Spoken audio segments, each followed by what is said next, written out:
Look, up in the sky. It's a bird. It's a plane. No, it's Superman's cousin? We saw Supergirl, so you know what that means.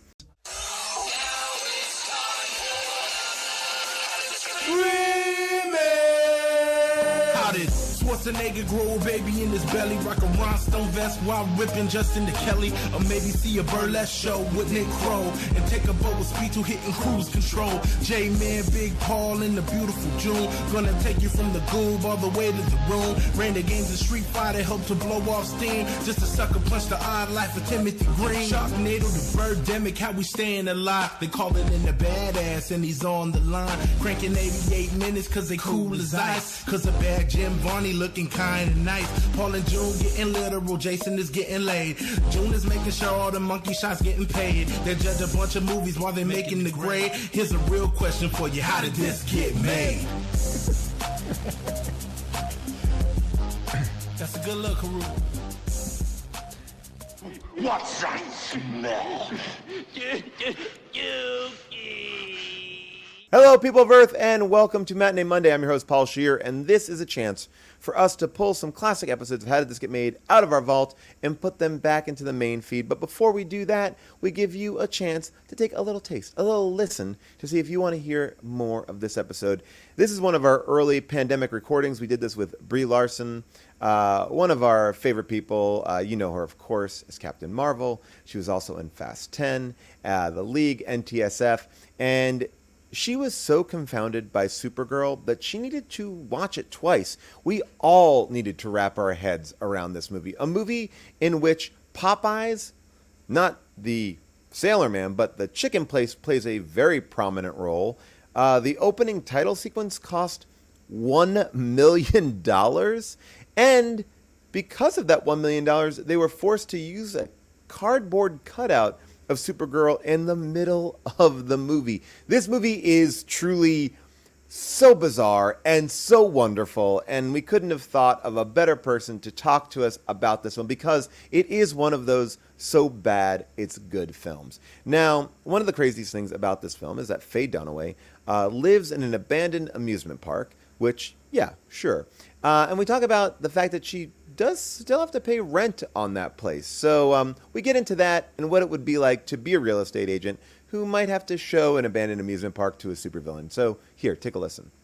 There's also a really weird component to this movie, which is when she's flying Supergirl style through the city, it looks like a giant city. It looks like skyscrapers and like Metropolis or Central City or any of the kind of DC cities, right? But all of the activity takes place in what appears to me to be like the equivalent of Smallville, like small town Midvale. America, you know, like a Mayberry type world in which everybody knows each other. Because like the coincidental run-ins, like not only is Faye Dunaway some sort of witch who lives in an abandoned amusement park with Joey Tribbiani's mom, and that relationship, I could see an entire movie all of just it. on the two of them, like Yes. the two of them aging and in this strange like family setup that like felt honestly like pretty subversive in an exciting way. I was like, what are these two ladies right? But it's when you consider that to get in or out of the house, they have to ride in amusement park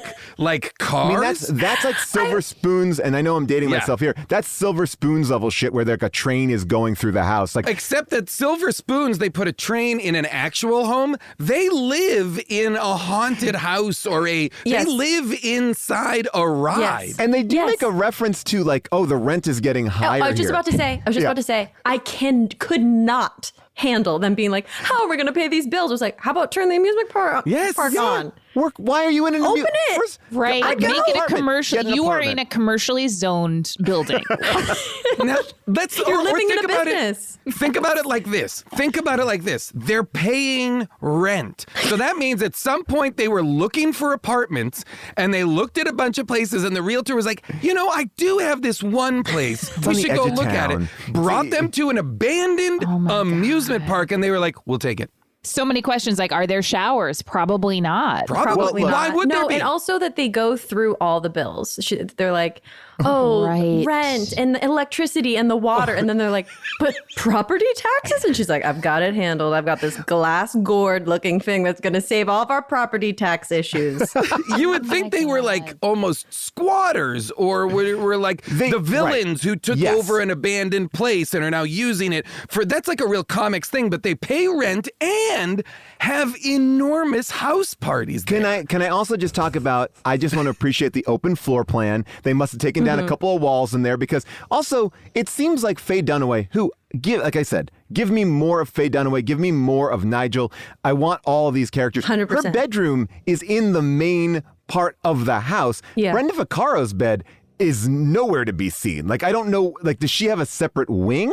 Because you only see one bed and the fridge is right next to the bed-ish. But then they have this party and I'm like, well, who are these people? Because the party is a wild assortment of like hipsters, older people.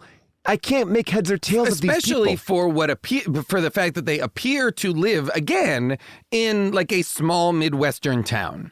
Yeah. You know, like that's what it looks to me like they're trying to present, like wholesome, aw shucks, small Midwestern town. But by the way, like two women running their own amusement park and living Are they there running it, June? Are they running it? No, I'm just pitching another movie, which is two women in their 50s, heading into their 60s, in the winter of their lives, like running an amusement park in a small town. Like, I am so interested. I'm very interested That in relationship was fascinating to me. And their clothing, like it's called like hot flashes and cold ices.